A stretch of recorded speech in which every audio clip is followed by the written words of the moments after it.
Good evening, my name is Stuart Roberts, and this is for my CMST 101 speech class.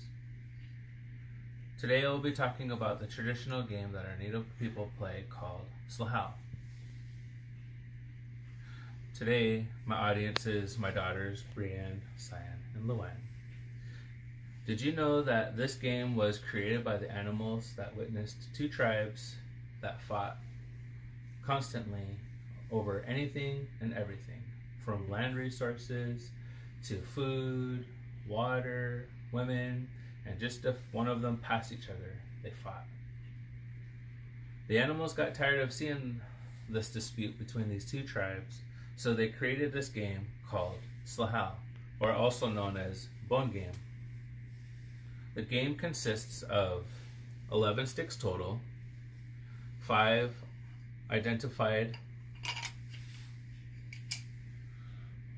and then the other side of 5 identified different. The game consists of the 11 sticks, and the main stick is what wins the game. The bones is what they made for the individual to hide, Gus, and the opponent would have to guess for this one, which they called the female.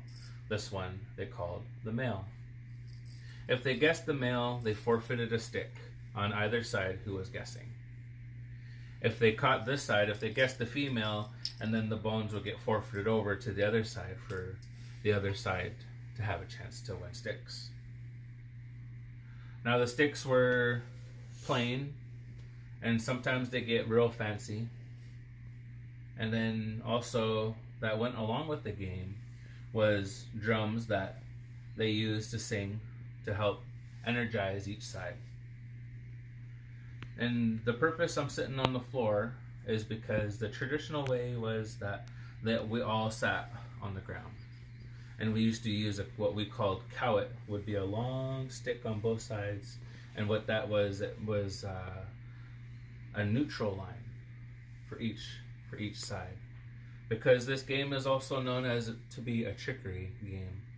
And people would try to mock and distract and to get people's attention to lose the game, because the tribes didn't like one another. So what they wanted to do was they wanted to try to use tactics towards one another in order to win the game, because they didn't want to have to give up their resources. They didn't want to have to give up their food, their land, or their women.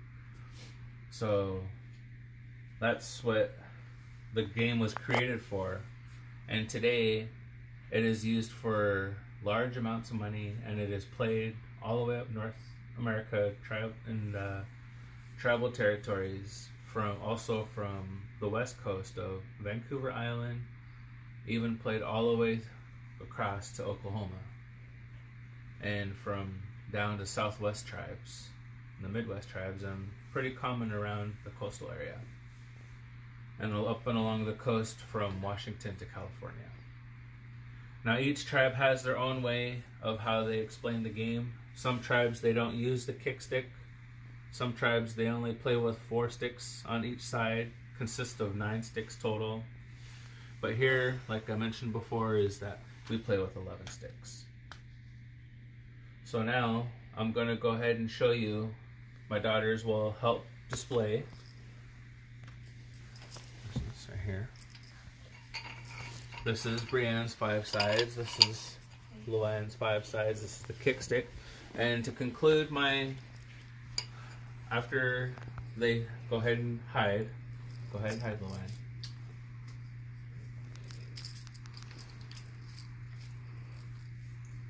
Brianne will guess. Point with your finger. Show. So she lost a stick.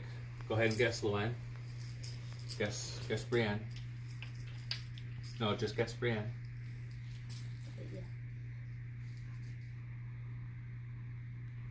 Point with your finger. So throw them over.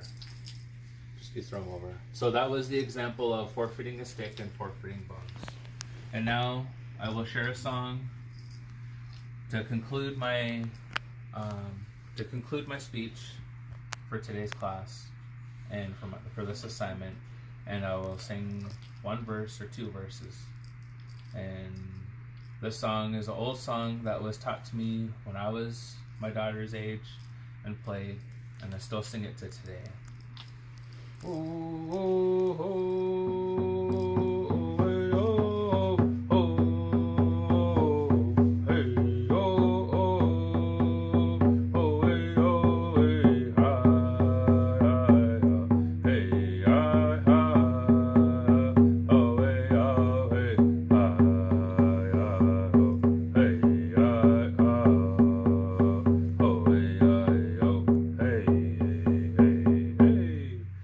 so after each, if a team won, and they would chant and cheer and they go yay, hit their drums. So also my takeaways and examples are also is I compose music,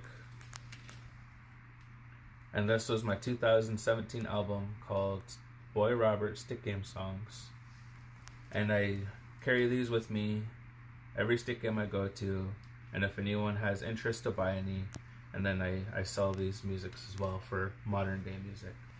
And this is the story of SLA-Hal.